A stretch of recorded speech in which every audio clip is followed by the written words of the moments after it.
नमस्कार साथियों, स्वागत है आपका आपके अपने चैनल संकल्प अध्ययन क्लासेस बुलंदशहर में। लेखपाल की परीक्षा निकट है और एक महीने बाद ये लेखपाल की परीक्षा है। लगभग एक महीना बचा हुआ है। 19 जून 2022 को लेखपाल की परीक्षा होनी है और ग्रामीण परिवेश लेखपाल की परीक्षा में आपको 4 विषय मिलेंगे: हिंदी, मैथ्स, ग्रामीण परिवेश और सामान्य अध्ययन। सामान्य अध्ययन की तैयारी भी हमारे चैनल के माध्यम से आपको कराई जा रही है। ग्रामीण परिवेश जो 25 अंक का होगा, इसके लिए भी हम तैयारी शुरू कर रहे हैं। तो 25 अंक का रहेगा ये ग्रामीण परिवेश आपकी परीक्षा में। और जितने भी हैं 4 पार्ट हैं, चारों के चारों जो 4 सब्जेक्ट हैं, चारों के चारों सब्जेक्ट 25-25 अंक के होंगे। 25-25 अंक के आपको सब्जेक्ट मिलेंगे। तो आज की हमारी ये ग्रामीण परिवेश की पहली क्लास है। ग्रामीण परिवेश अधिकतर जो पूछा जाता है वह लेखपाल, वीडियो आदि जो परीक्षाएं हैं, उन परीक्षाओं में जहां पर भी ग्राम से संबंध होता है, गांव से संबंध होता है, जिन परीक्षाओं का, उन परीक्षाओं में ग्रामीण परिवेश पूछा जाता है। तो 25 अंक का ये ग्रामीण परिवेश रहेगा। 25 प्रश्न आपके ग्रामीण परिवेश से आपकी परीक्षा में, लेखपाल की परीक्षा में होंगे। तो इसलिए जो भी लेखपाल के लिए परीक्षा के लिए तैयार हैं, जो भी लेखपाल की जो 19 जून को होने वाली परीक्षा है, उस परीक्षा के लिए तैयार हैं, वह सभी इस ग्रामीण परिवेश को बड़े ध्यान से जरूर पढ़ें। देखिए, ग्रामीण परिवेश के बारे में जितने भी आप चैनल्स देखोगे, सब पर अधिकतर यही कहा जाता है कि ये एक कठिन विषय है, लेकिन विषय कठिन नहीं है। बाकी कारण ये है कि ग्रामीण परिवेश हमको समझ में इसलिए जल्दी से नहीं आता क्योंकि हम जैसे सामान्य अध्ययन को पढ़ते आ रहे हैं, जो भूगोल है, जो इतिहास है, जो संस्कृति है, इन सभी को हम पढ़ते हुए आ रहे हैं। विज्ञान हम पढ़ रहे हैं, मैथमेटिक्स हम पढ़ रहे हैं, हिंदी हम शुरू से पढ़ते आ रहे हैं। लेकिन जो ग्रामीण परिवेश है वह हम शुरू से नहीं पढ़ रहे। ये विशेष परीक्षाओं में पूछे जाते हैं ग्रामीण परिवेश से, तो इसलिए ये हमारे लिए नया है, कठिन नहीं है। अगर आप इसको ध्यान से पढ़ोगे तो निश्चित है कि आप इसमें अधिक अंक प्राप्त कर सकते हैं। चलिए आज शुरू करते हैं ग्रामीण परिवेश को। पहली हमारी ये क्लास है ग्रामीण परिवेश की, तो फटाफट से क्लास में आ जाइए। लेखपाल की तैयारी करने वाले सभी के लिए ये क्लास बहुत ही महत्वपूर्ण है। शुरू से चलेंगे, स्टेप बाय स्टेप जितने भी टॉपिक हैं ग्रामीण परिवेश के सिलेबस में, जो पाठ्यक्रम में, उन सबको कवर करती हुए चलेंगे। थ्योरेटिकल पार्ट है, इसके बाद में जो इससे संबंधित महत्वपूर्ण प्रश्न पूछे जा चुके हैं, उन प्रश्नों को लेकर भी हम आपके समक्ष उपस्थित होंगे। तो चलिए, ग्रामीण परिवेश, ग्राम विकास भारतीय संदर्भ में ये हमारा टॉपिक है। आज हम इस पर चर्चा करने वाले हैं। चलिए, चैनल पर आने वाले सभी का बहुत बहुत स्वागत और हृदय से अभिनंदन करता हूं। तो फटाफट से जो पहली बार हमारे चैनल पर आए हैं, चैनल को सब्सक्राइब जरूर करें, लाइक करें अगर हमारी क्लास अच्छी लगे तो। साथ ही साथ अपना कमेंट्स, चाहे वह पॉजिटिव है अथवा नेगेटिव है, जो भी क्लास के बारे में आपको लगता है वह कमेंट हमें जरूर करें। बाकी जो लेखपाल की तैयारी नहीं कर रहे, उनके लिए विषय पढ़ने का नहीं है, तो वह क्लास को उनकी इच्छा के ऊपर है, देखना चाहें देख सकते हैं, अन्यथा वह ना देखें। चलिए, ग्रामीण समाज के प्रकार। तो ग्रामीण समाज के प्रकार हम पढ़ेंगे। सबसे पहला हमारा यही टॉपिक है। देखिए, भारत का विकास यदि होगा तो वह कैसे होगा? तो भारत का विकास होने के लिए ग्राम यानी कि ग्रामीण विकास होना आवश्यक है। और जब गांव का विकास होगा, जितने भी गांव हैं भारत में 6,40,930 के लगभग 2011 की जनगणना के आधार पर गांव हैं। 6,40,930 जो गांव हैं भारत में 2011 की जनगणना के आधार पर, 2011 की जनगणना के आधार पर भारत में तो 6,40,930 गांव हैं। अब इतने गांव हैं तो आप समझ सकते हो कि भारत क्या है। भारत एक ग्राम प्रधान देश है। हमारे देश की जो करीब 70% जनसंख्या कहीं ना कहीं प्रत्यक्ष या परोक्ष रूप से जो कृषि है उस पर आधारित है। तो इस प्रकार से यदि गांव का विकास होगा, ग्रामीणों का विकास होगा, तो भारत का विकास भी अवश्य होगा। तो इसलिए ग्रामीण विकास की तरफ जो हमारी सरकारें हैं वह ध्यान दे रही हैं, विभिन्न प्रकार की योजनाएं सरकार लेकर आ रही हैं। तो आज हम सबसे पहले समझेंगे कि जो ग्रामीण समाज है उसके क्या प्रकार हैं, कितने प्रकार हैं। जो हमारी क्लासेस चल रही हैं वैदिक सभ्यता के बारे में बताया जा चुका है जीएस यानी कि सामान्य अध्ययन की क्लास में, और उसी को मैं कनेक्ट करते हुए आपको बताऊंगा कि जो ग्राम शब्द है, ग्राम शब्द का सर्वप्रथम जो उपयोग किया गया ये वैदिक काल में ही किया गया, क्योंकि जो वैदिक काल, जो वैदिक सभ्यता है वह ग्रामीण सभ्यता है, गांव से जुड़ी हुई सभ्यता है। और ग्रामीण सभ्यता जो होती है वह प्रकृति के निकट वाली सभ्यता है। जो नगरीय सभ्यता है कहीं ना कहीं प्रकृति से दूर जाती है, वहीं जो ग्रामीण सभ्यता है वह कहीं ना कहीं प्रकृति के निकट होती है, प्रकृति के समीप रहती है, और प्रकृति के साथ में उनका एक ऐसा संबंध होता है जैसे एक बेटे का माँ के साथ में। तो यहाँ पर जल, वायु और ये सूर्य आदि जितने भी हैं ये कहीं ना कहीं एक किसान के लिए, एक ग्रामीण के लिए बहुत आवश्यक है। तो चलिए ग्रामीण समाज के प्रकार देख लेते हैं। तो सबसे पहला जो प्रकार है, यहाँ पर 4 प्रकार बताए गए हैं। कृषि कार्य वाले गांव, गैर कृषि कार्य वाले गांव, उपनगरीय गांव, और जो चौथा है वह औद्योगिक गांव या ग्राम। तो हम ग्राम जो शब्द है ये तत्सम शब्द है और हम गांव कहते हैं। तो सबसे पहले हम बात करेंगे 4 प्रकार हैं, 1, 2, 3 और ये 4। सबसे पहले बात करते हैं कृषि कार्य वाले गांव। आखिर कृषि कार्य वाले गांव कौन से गांव होते हैं, किस प्रकार के गांव को हम कहते हैं कि ये कृषि कार्य वाले गांव हैं। तो वह गांव जहां पर, वह ऐसे गांव जहां पर खेत होते हैं, किसान की जो कृषि करके वह अपना जीविकोपार्जन करते हैं, अपने जीवन का निर्वहन करते हैं, और क्या करते हैं, जो उनके घर हैं उनके पास में उनके खेत हैं, तो उनका जो जीवन का कार्य है, जो जीविकोपार्जन का माध्यम है वह क्या है, वह कृषि है। तो जहाँ पर गाँव में उनके खेत खलिहान आदि हैं और वह खेती यानी कि कृषि करते हैं, तो ऐसे गांव जो कहे जाते हैं वो कृषि कार्य वाले गांव कहे जाते हैं, जहाँ पर कृषि से संबंधित ही कार्य किए जाते हैं। जो दूसरा प्रकार है वह है गैर कृषि कार्य वाले गांव। अब गैर कृषि कार्य वाले गांव कैसे होते हैं, देखिए समझिए। जो गैर कृषि कार्य वाले हैं तो गांव, लेकिन कुछ गांव इस प्रकार के होते हैं जहां पर गांव में तो लोग रहते हैं। देखिए गांव, पुरवा और कस्बा इस तरह से ये बढ़ जाते हैं, आगे को बढ़ते चलते हैं। जो झोंपड़ियां होती हैं, 4-6 झोंपड़ियां हो गई, उसके बाद में थोड़ा सा बड़ा हुआ पुरवा हो गया, और जो थोड़ा बड़ा और हुआ वो गांव हो गया। तो इस प्रकार से जहां पर जो गांव हैं, गांव तो हैं क्योंकि गांव में मुश्किल 100, 200, 300, 500 इस प्रकार से घर होंगे, लेकिन उन गांवों में जो कृषि है वह कृषि नहीं होती, क्योंकि वहां जो ग्रामीण हैं उनके पास में पर्याप्त कृषि के लिए खेत यानी कि भूमि नहीं है। तो वह क्या करेंगे, कृषि तो गांव में करेंगे नहीं।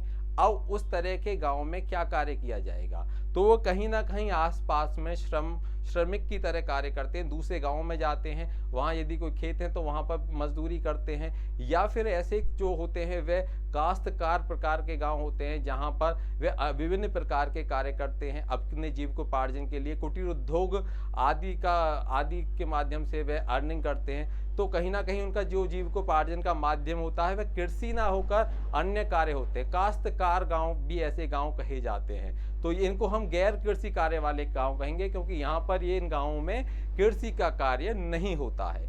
चलिए अब जो तीसरा प्रकार है उसको भी समझ लेते हैं। ये उपनगरीय ग्राम है। उपनगरीय ग्राम, देखिए उपनगरीय ग्राम कैसे, कुछ गांव ऐसे होते हैं, आजकल आप अधिकतर ऐसे गांवों को देखोगे कि जो शहर के या नगर के आसपास सटे हुए गांव हैं, तो उनकी जो सीमाएं हैं, उन गांवों की जो सीमाएं हैं वो कहीं ना कहीं नगर या शहर के आसपास में उनसे टच है, तो छूती हुई है।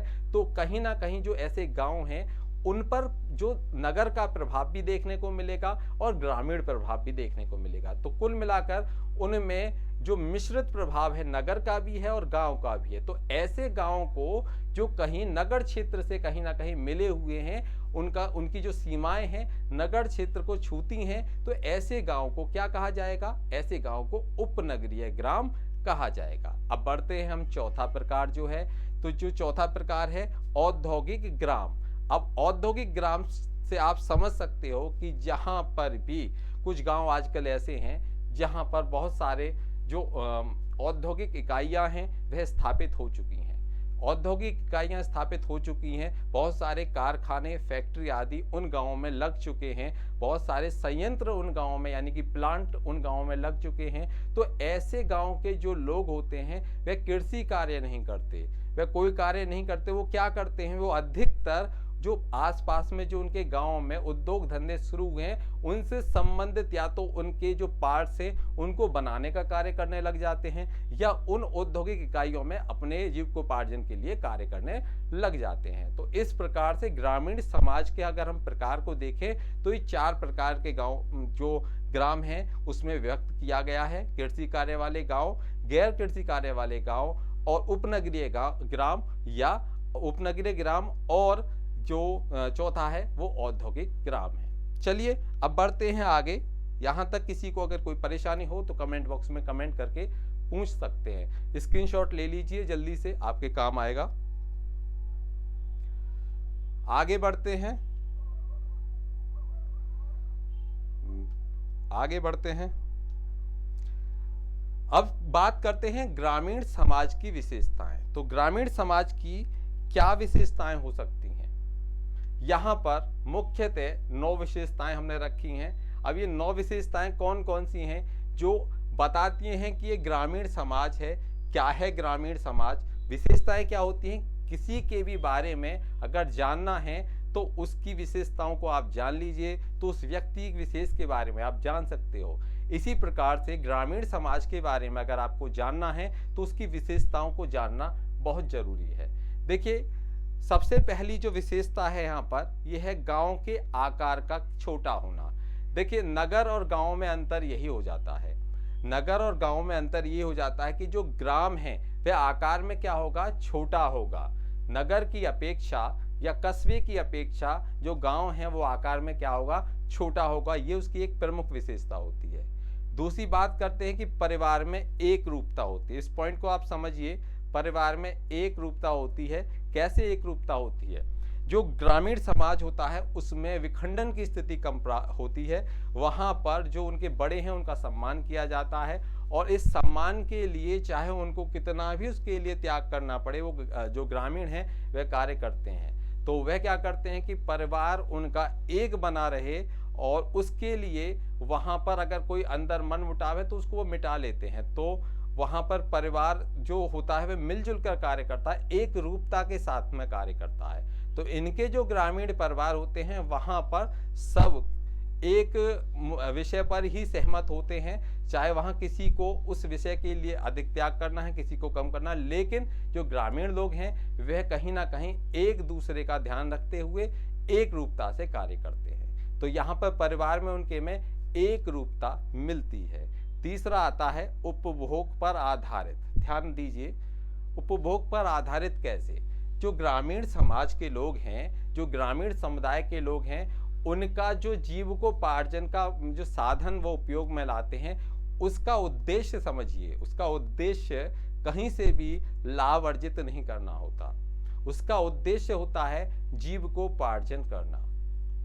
उसका उद्देश्य होता है कि वह उपभोग, जो उनके लिए उपभोग की सामग्री है वह उनको प्राप्त हो सकें, इतना वह कमा सकें कि जो उनको उपभोग करना चाहते हैं उपभोग में उनको संतुष्टि प्राप्त हो जाए, ना कि वह लाभ के उद्देश्य से वह कार्य करते हैं। उनका उद्देश्य होता है कहीं ना कहीं उपभोग, यानी कि उपभोग की संतुष्टि प्राप्त करना। तो आर्थिक जो होता है अपने उपभोग के लिए वह जो कार्य करते हैं उपभोग के लिए करते हैं, ना कि लाभ अर्जित करने के लिए। अब आते हैं बंद सामाजिक स्तरीकरण। जो चौथा पॉइंट है यह है बंद सामाजिक स्तरीकरण। स्तरीकरण मतलब स्तर। जो स्तर है। समाज जो गांव का समाज है वह जातियों में विभक्त होता है। समाज जो गांव के समाज हैं वह रीति रिवाजों में विभक्त है, तो वहाँ पर जातियों में विभक्त होता है और हर जाति की अपनी एक पंचायत होती है। यदि उस नियमों के आधार पर कोई उस समाज से संबंधित व्यक्ति उस समाज के बनाए हुए नियमों का उल्लंघन करता है, तो वहाँ जो पंचायतें हैं वे क्या काम करती हैं, वे उसको निष्कासित कर देती हैं या उसको दंडित कर देती हैं।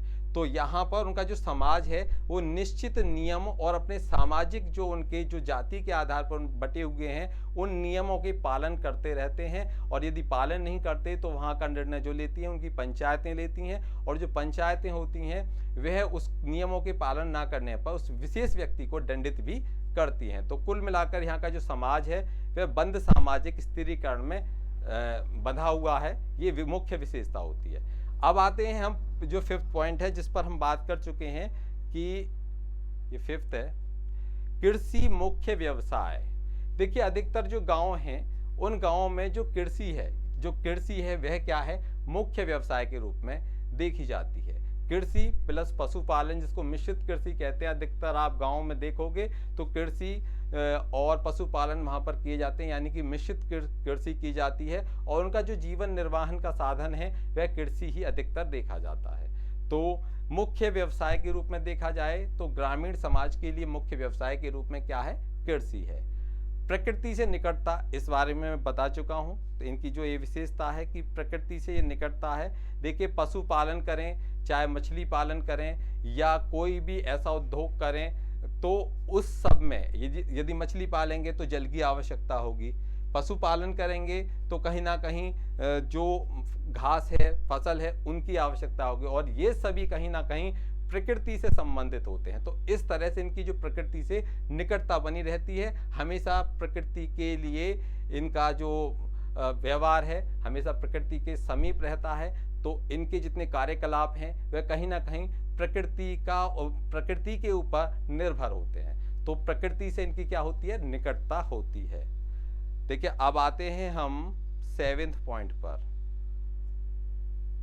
7वें पॉइंट पर आ जाते हैं, धर्म एवं रूढ़ियों व प्रथा का महत्व। देखिए जो ग्रामीण जनता होती है, जो ग्रामीण समुदाय हैं, उनमें होता क्या है कि वह अपने धर्म को अधिक महत्व देते हैं, अपनी रीति रिवाज, रूढ़ी, प्रथा आदि को भी बहुत महत्व देते हैं। तो जो शहरों में नहीं देखा जाता, क्योंकि शहरों में क्या मानने लगे हैं कि जो विज्ञान है, विज्ञान की तरफ बढ़ने लगे हैं, तो विज्ञान को आधार मानते हैं, जबकि जो ग्रामीण समुदाय हैं विज्ञान को एक तरफ रखते हैं और जो अपनी रीति रिवाज हैं उनको महत्व देते हैं। तो कहीं ना कहीं ये अधिकतर कहाँ मिलेगा, ग्रामीण समुदायों में आज भी आपको उन रीति रिवाजों का महत्व देखने को मिलेगा। जजमानी प्रथा का महत्व। अब हम आते हैं जो 8th पॉइंट है इसका, जजमानी प्रथा। तो जजमानी प्रथा होती क्या है, देखिए जो सदियों से ग्रामीण समाज में एक प्रथा चली आ रही है जो जजमानी प्रथा है। जजमानी प्रथा में एक परिवार दूसरे परिवार पर निर्भर होता है। तो वहां पर होता क्या है कि एक परिवार दूसरे परिवार को सेवाएं देता है और उस सेवा के बदले में वह धन नहीं लेता, उसका जो फसल है उस फसल में कुछ जो कृषि है उसमें कुछ उसका नियत भाग हो जाता है, उसमें हिस्सा हो जाता है। जैसे कर्मकांड, जो हजामत आदि बनाने का ये काम है, सेविंग जो करते हैं गाँव में, तो ये सभी के लिए ये जजमानी व्यवस्था चलती है। तो कुछ लोग उन किसानों के ऊपर जो आश्रित होते हैं तो उनके यहाँ वो कार्य करते हैं, और बदले में जब साल में उनके जो खेती से अनाज आदि उत्पन्न होते हैं तो वहाँ उनका भी उसमें एक भाग, एक हिस्सा, एक निश्चित हिस्सा होता है। तो ये जजमानी प्रथा गाँव में चली आ रही है। यहाँ पर जो उसका लेन देन का माध्यम होता है वह सेवाएं होती हैं, ना कि यहाँ मुद्रा होती है। ध्यान रखने वाली बात है ये जजमानी प्रथा में। तो जजमान जो होता है, जजमान कौन होता है, जजमान वह होता है जो उनको, जो किसान है वह जजमान है जो उनको देता है, जिसके ऊपर वह आश्रित हैं। और जजमानी कौन है, जो उनके ऊपर निर्भर है। ठीक है, तो यहाँ पर ये जजमानी प्रथा है। और अब आता है लास्ट पॉइंट जो 9th है, ये 9वां है, संयुक्त परिवार प्रणाली।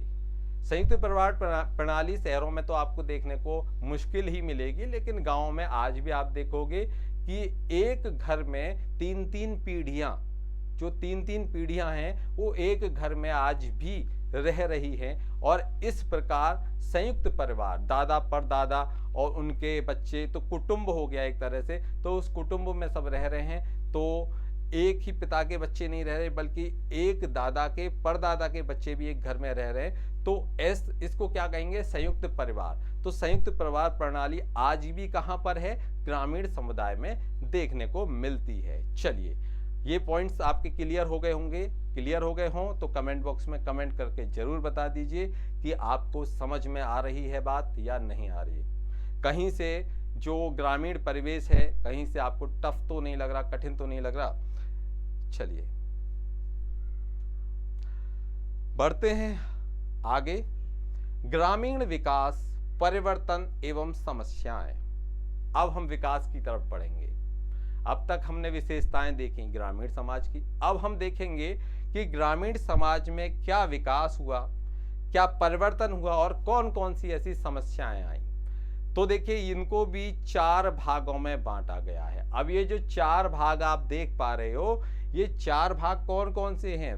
सामाजिक जीवन में परिवर्तन और समस्याएं, दूसरा भाग है सांस्कृतिक जीवन में परिवर्तन, और तीसरा है आर्थिक जीवन में परिवर्तन, और चौथा भाग है राजनीतिक जीवन में परिवर्तन। तो ये चारों भाग आपने देख लिए। चारों भाग में सबसे पहले हम बात करने वाले हैं सामाजिक जीवन में परिवर्तन एवं समस्याएं। देखिए, सामाजिक जीवन में परिवर्तन एवं समस्याएं। तो सामाजिक जीवन में जो परिवर्तन है, पुरानी जो व्यवस्थाएं थी अब उनमें परिवर्तन देखने को मिला है। पहले जो जजमानी व्यवस्था थी अब वह समाप्त होती जा रही है। जजमानी व्यवस्था लगभग समाप्ति की कगार पर है। विभिन्न जातियों ने जो अपने परंपरागत कार्य थे उन कार्यों को छोड़कर अन्य कार्य करने लग गए हैं। तो उनके सामाजिक जीवन में परिवर्तन आया है।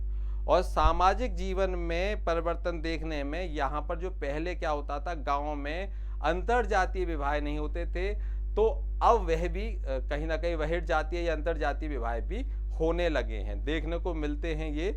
और यहाँ पर जो छोटे परिवार हैं, पहले क्या था, संयुक्त परिवार रहता था, अभी हमने संयुक्त परिवार की बात करी, लेकिन अब गांव में भी क्या है, संयुक्त परिवार प्रणाली समाप्त होती जा रही है और उसके स्थान पर छोटे छोटे परिवार गांव में भी बनने लगे हैं। तो सबने अपने आप को कहीं ना कहीं अपने अपने हिस्से बांट लिए, छोटे छोटे घर हो गए हैं। तो ये अब गांव में भी आप देख सकते हैं। तो संयुक्त परिवार प्रणाली जो थी वह भी कहीं ना कहीं समाप्त होती जा रही है। तो ये मुख्य बातें हैं। आर्थिक समानता के आधार पर में अब बहुत सारे ऐसी चीजें हैं कि अब वह आर्थिक समानता के आधार पर अपने आप को रखने लगे हैं। समाज आर्थिक स्थिति के आधार पर बदलने लगा है। जो जातिगत था अब वह कहीं ना कहीं उनके आर्थिक स्थिति के आधार पर उसमें बदलाव देखने को मिले हैं। दूसरा पॉइंट है हमारा सांस्कृतिक जीवन में परिवर्तन। ये दूसरा है, सांस्कृतिक जीवन में परिवर्तन। सांस्कृतिक जीवन में परिवर्तन, देखिए सांस्कृतिक जीवन में जो परिवर्तन है, ये जो बदलाव ये भी आपको देखने को मिलेगा। अब पहले जो मनोवृत्ति थी उसमें अब बदलाव है। रहन सहन में, मनोरंजन के जो साधन हैं उनमें भी बदलाव है। पहले क्या होता था, जो गांव के लोग हैं एक आपस में मिलजुल कर बैठते थे और एक दूसरे से बातचीत करते थे। कोई भी बात होती थी सब मिलजुल कर विचार विमर्श करते थे और कहीं ना कहीं खेल कूद आदि से जुड़े हुए होते थे। लेकिन अब उसका स्थान जो ले लिया है वह किसने ले लिया? मोबाइल, रेडियो आदि ने अब मनोरंजन के ये साधन बन गए।